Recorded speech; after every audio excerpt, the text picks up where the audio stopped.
Assalamualaikum warahmatullahi wabarakatuh. Perkenalkan, nama saya Mutiara Alia dengan NPM C0C02306. Di sini saya akan menjelaskan tentang bukti-bukti transaksi.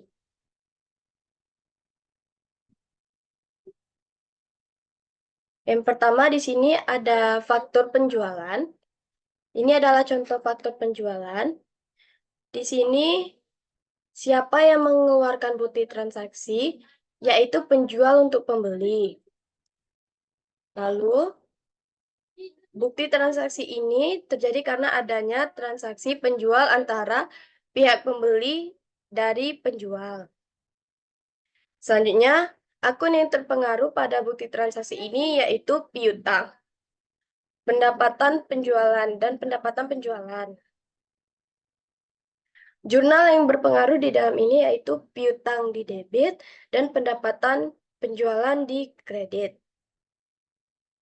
Selanjutnya, yaitu ada faktur dari pemasok. Ini adalah contoh faktur dari pemasok. Pertama itu yang mengeluarkan bukti transaksi ini, yaitu penjual untuk pembeli. Bukti transaksi ini ada karena adanya transaksi penjualan antara pembeli dan dari penjual. Akun yang terpengaruh di dalam faktur pemasukan ini, yaitu perlengkapan dan utang usaha. Jurnal yang dibuat yaitu perlengkapan di debit dan utang usaha di kredit. Selanjutnya masuk ke contoh nota tunai. Ini adalah contoh nota tunai. Yang mengeluarkan bukti transaksi ini adalah penjual. Bukti transaksi ini ada karena adanya transaksi penjualan. Akun yang terpengaruh pada bukti transaksi ini yaitu peralatan dan kas. Jurnal yang berpengaruh di dalam nota tunai ini yaitu peralatan di debit dan kas di kredit. Selanjutnya yaitu ada contoh dari kwitansi. Di sini kita sudah jabarkan contoh kwitansinya.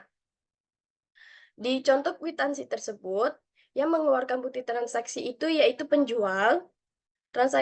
Kwitansi ini terjadi karena adanya transaksi penjualan barang. Akun yang berpengaruh yaitu persediaan dan kas.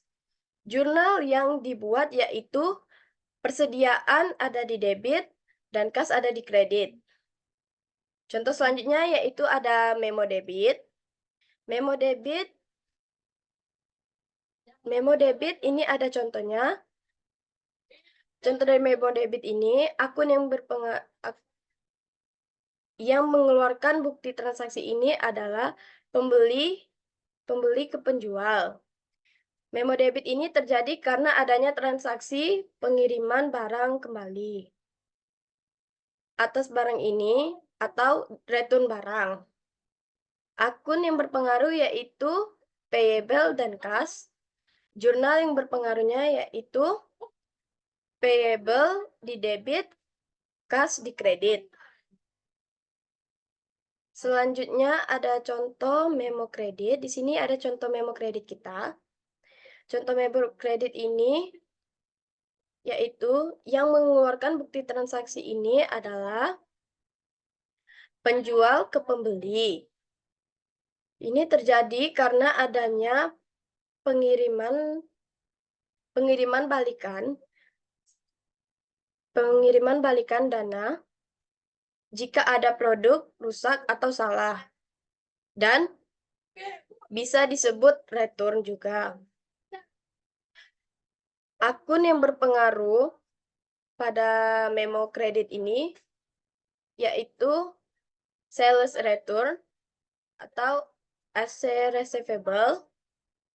Akun yang jurnal yang berpengaruh di sini yaitu sales return di debit dan asset receivable di kredit. Selanjutnya kita ada contoh dari bukti kas masuk. Bukti kas masuk di sini, ini ada contohnya. Bukti kas masuk yang mengeluarkan bukti tersebut adalah bukti kas ini dikeluarkan oleh pemegang dana kas. Bukti ini terjadi karena adanya kas yang masuk ke perusahaan. Di sini akun yang berpengaruh yaitu karena akun yang berpengaruh adalah kas dan revenue atau pendapatan. Jurnal yang berpengaruh di sini yaitu kas di debit, revenue atau pendapatan di kredit. Selanjutnya, yang terakhir ada bukti kas keluar. Di sini bukti kas keluar kita terjadi karena dikeluarkan oleh pemegang dana kas. Dan ini terjadi karena adanya perusahaan yang keluar untuk keperluan perusahaan tersebut. Akun yang berpengaruh tersebut yaitu ada beban dan kas. Jurnal yang berpengaruh di dalam bukti kas keluar ini yaitu beban di debit dan kas di kredit.